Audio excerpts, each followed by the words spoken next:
Hello, I'm George Liston, CA. Welcome to Dialogue, a program that explores the world of ideas and issues in international affairs, history, and culture.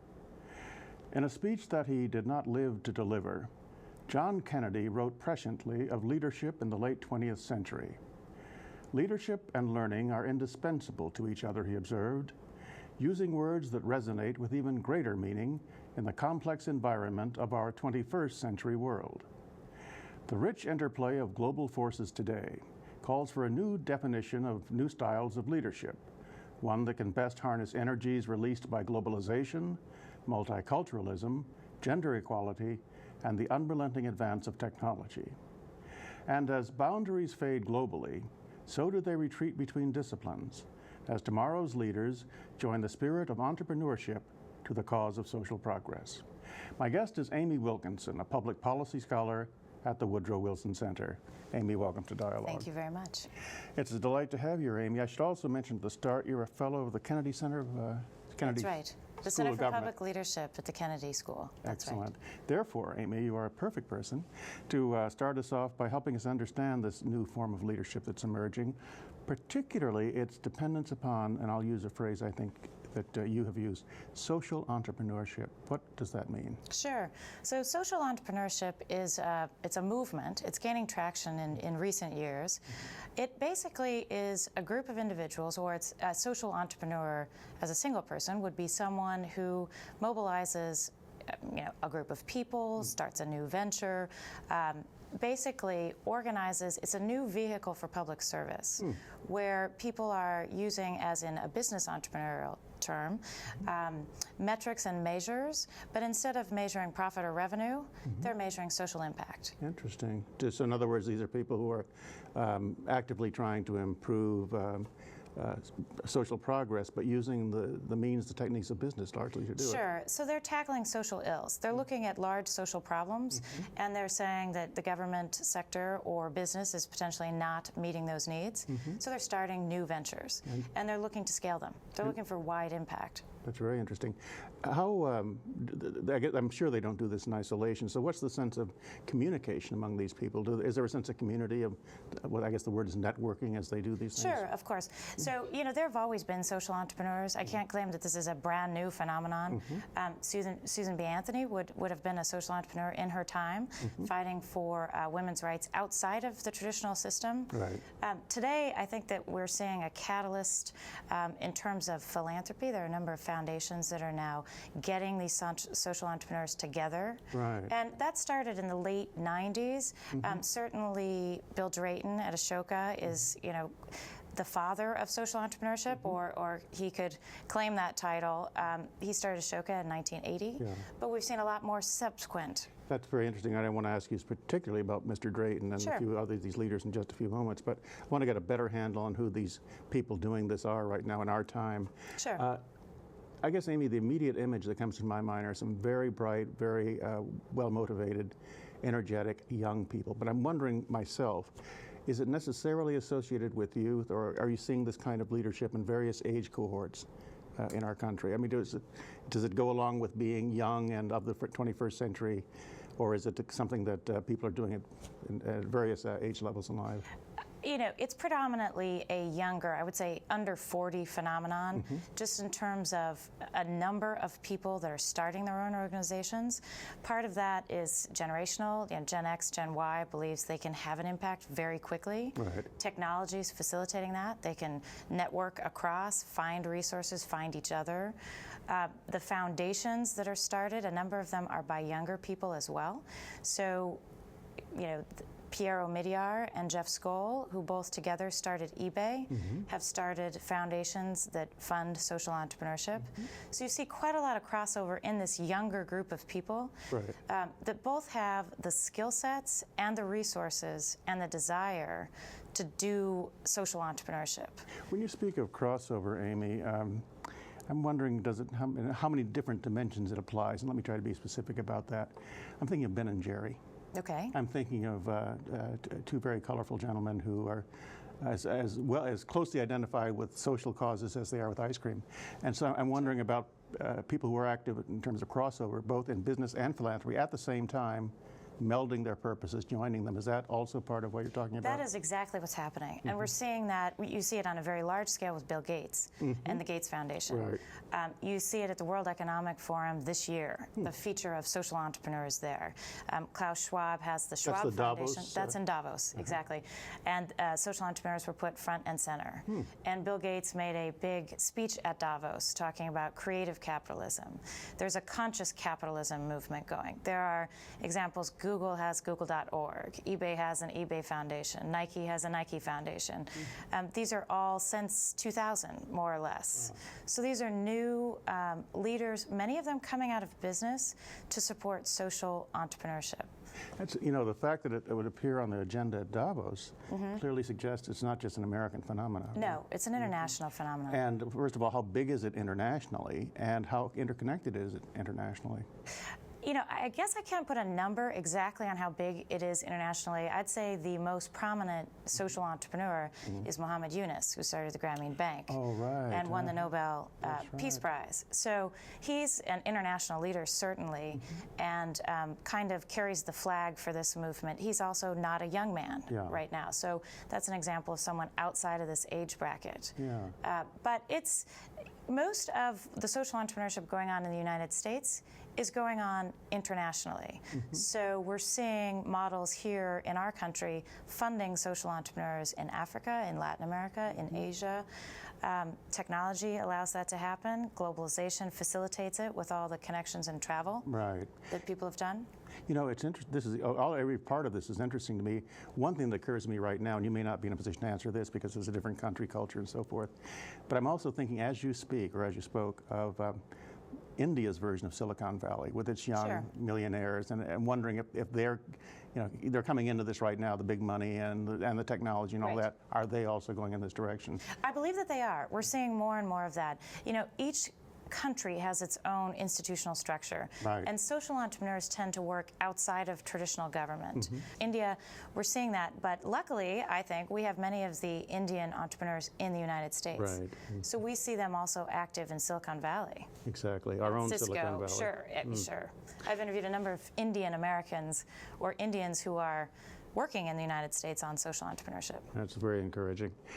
Obviously, Amy, an early curiosity of mine would be origins and motivations. It does this in some part owe to the tremendous growth in NGOs we saw toward the end of the 20th century in particular. You know, they are today a major international player in almost every field you can think of: environment, women's rights, human rights, etc.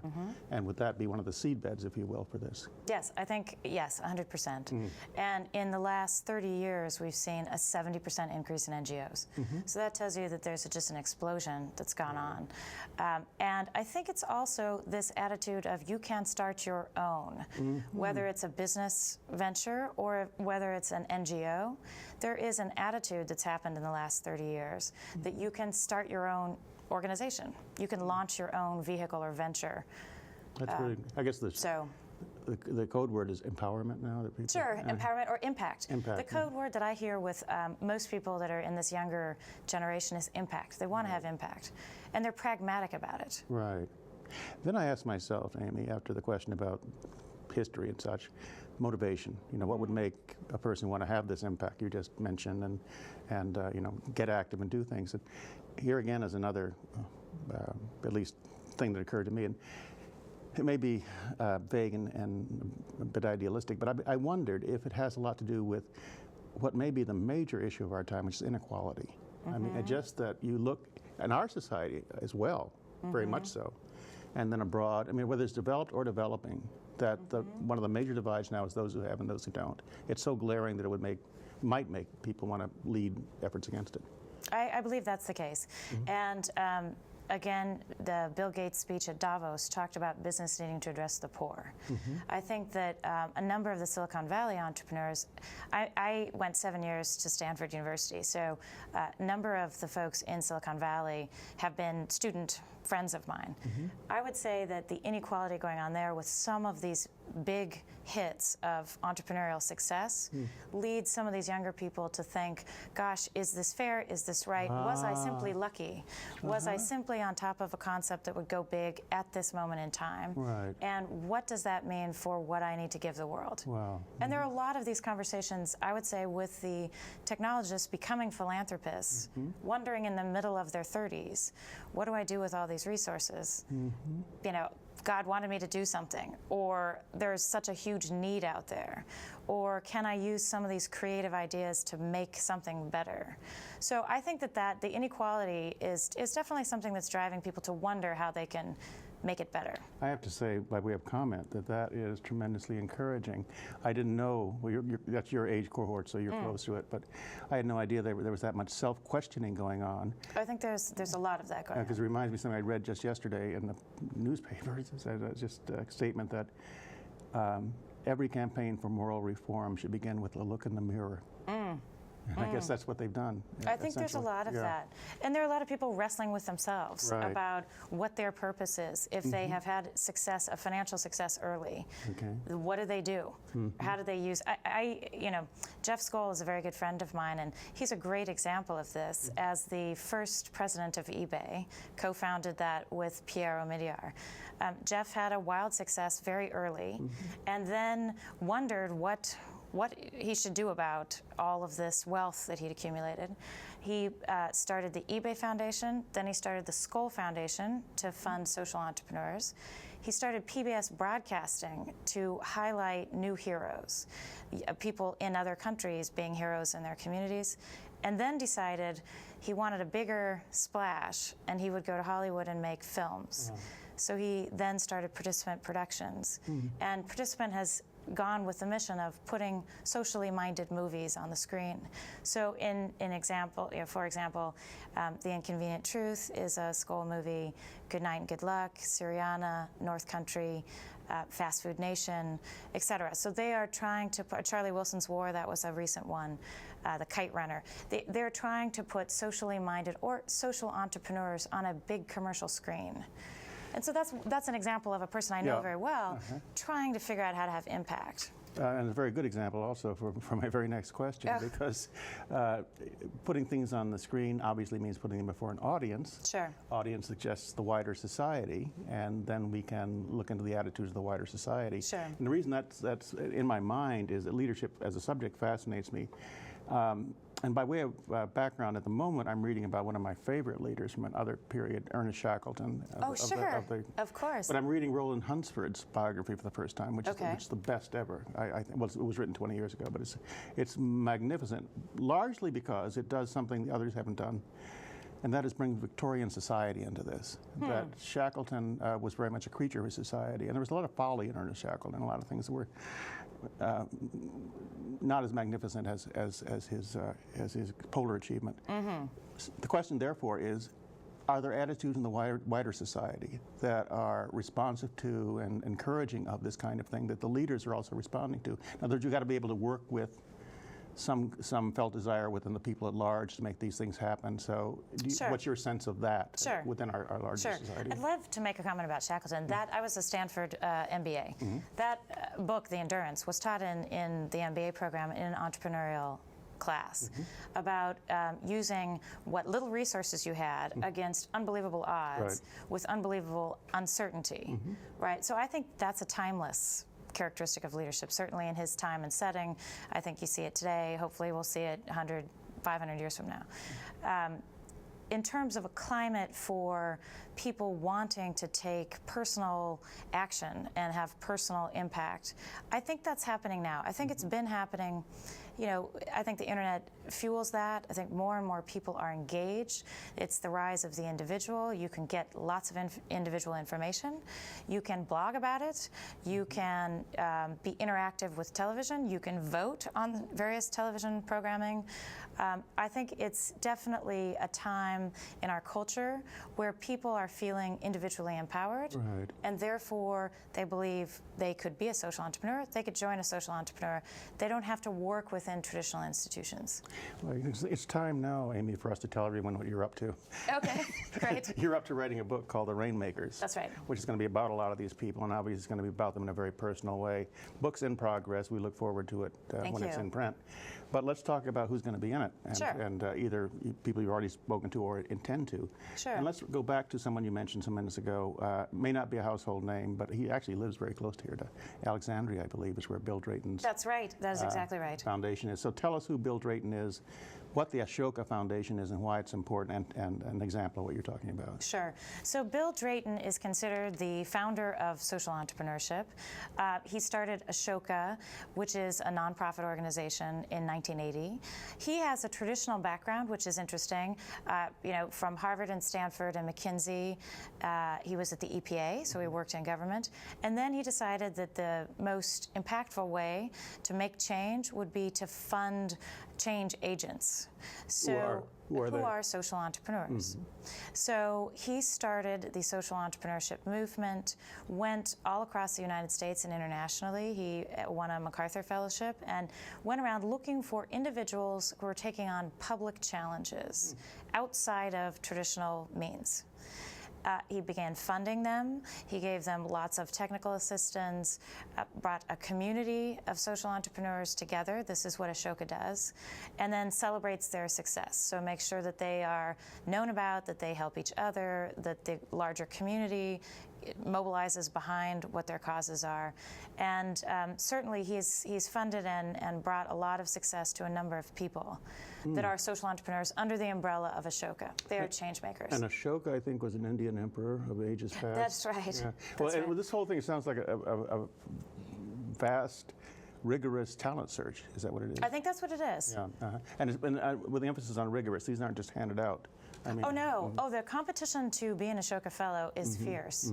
I don't know the numbers of it, but I have been told at one point in time and was absolutely overwhelmed with how difficult it would be to be within this umbrella organization. Give us a sense, two questions together then, is how long he's doing it and what the record suggests about. Well, so he's been doing it, I guess it would be 28 years. We're in 2008, so we started in 1980. The success is tremendous. The impact is across the world. It's started here in the United States. It can be felt almost, in every country overseas. There are a number of people that have gone through his organization that are alums now. There's certainly a number of current change makers. And then they go on. The interesting thing to see is people who have touched Ashoka or some of these other, Skoll Foundation, Omidyar Network, they also may return to traditional organizations. They may come back into government, but they have a different mindset. It's mobilizing a new mental framework. It's mobilizing a new attitude towards solving social problems. By being change makers, they change themselves in the process. There are a number of names, very intriguing names on the list of people who will be in the Rainmakers. Let me go to one of the biggest and most easily recognizable, and that's Oprah. Sure. You've got to speak to her, but why would you want to? Why would she be in the book? She's a change maker herself. I mean, she's been very successful at building a business. Now, this is more on the commercial side, and influencing public thought. She certainly is somebody in our time who has a tremendous impact and whose voice is heard through the clutter. There are so many different voices to be heard with this empowerment of the individual. I think Oprah can rise above in many ways and impact this mental framework that we're talking about, mobilize people for good. And so, yes, she's definitely on the list. And to another point you brought up earlier, the social networks. It's an interesting thing how media is changing. She's in the media business. Social entrepreneurs often catalyze this change, or they use it. Oprah has a huge audience. The audience now talks to each other as well as talking to her. She can broadcast to an audience. The audience can give her feedback. But the interesting thing is the audience can mobilize around concepts that she puts forward to start new organizations. Well, this reminds me of something. You use at one point a phrase called leading from behind. Right. So in other words, we don't think in terms of leaders and followers so much, perhaps, in this new concept as people at the margins, and people anywhere can influence what goes on. Sure. Is that it? Sure. I believe power is actually going to the periphery. So we're seeing a lot of people who are on the edges of organizations, or maybe they go between organizations. They have these collaborative networks. This is the social networking phenomenon, which is slightly apart from social entrepreneurship. I think it's going to be a trickle up, where we see a lot of younger people getting information quickly, mobilizing in groups quickly, finding each other around common causes, and then pushing ideas up a hierarchical chain, which we have now. So it's going to trickle up in organizations, or audiences are going to mobilize and even put pressure on Oprah to have certain types of content or certain messaging put across. And wise is the person who understands that this is the way it's going to be. Yeah, I think it's changing. Well, you know, and the fact that it's changing makes me go back to what it used to be. All of this reminded me of some of the more traditional and older more traditional conversations I've had in olden days about leadership. And I talked to James McGregor Burns about this, and I want to pose a question to you based on that. It's in the book we've just done about our... This is a tremendous book, by the way. Well, thank I love you. This book. I'm, as the Rainmakers is going to be. Yes, right. He talks about, as you well know, Amy, transactional and transformational leadership. And he says, the transactional leader is the one we most often see. It's the politician, the businessman, the father or spouse who makes deals, who negotiates, who reciprocates. And that's what most politicians do most of the time. If, however, you are a successful transforming leader, then there are changes all through society as a result of the position you took. In relation to this matrix of transactional, transformational that we've had with us for so long, thanks to Jim McGregor Burns, how does this fit? Do these people still have they fit somewhere in that same grid, or are these just terms that don't apply anymore? Well, I believe they're transformational change agents, people that are starting these new ventures. It is, you know, this is an interesting comment on younger people as well. In many cases, it's not about them. They are putting a purpose above their individual power base. So we're seeing them align behind, you know, a goal, a purpose, an intention to start something new. And then definitely it mobilizes and can scale very quickly with the internet. Scale can take off, I think, with greater velocity now than it has been able to in the past. So I think these things lead for transformational action. And the individual leader, really, it's not about that person's power base. It's about launching an idea and mobilizing something that will move out into this collective, so that networks of people will pick it up and networks will have impact. Amy, you've mentioned the internet several times, and all to great effect. I'm just wondering, that it sounds like it's absolutely fundamentally powerful to everything we're talking about. I believe it is. Are these leaders that we're talking about now, Amy, these motivated and in this way, acting in this fashion, are they comfortable sharing power, or is there? Yes. They are, which would be very different than the way power has been thought of. This is different. I believe it's a much more collaborative future that we're going to see. I think they're blurring between sectors, government working more with business, or business bumping up against government across the world as, you know, multinational companies continue. Nonprofits definitely working with business. As you mentioned, they're more hybrid organizations. Definitely the collaborators are going to be the winners, I believe, in the future of leadership. This future of leadership and this style of leadership, and this is a presidential year with all that goes with it and more. Seems to be one of the most extraordinary in our history. Are these terms also influencing the way politics is conducted, either now or potentially? I believe they are, on the margin. I think that politics may be a little bit behind this wave.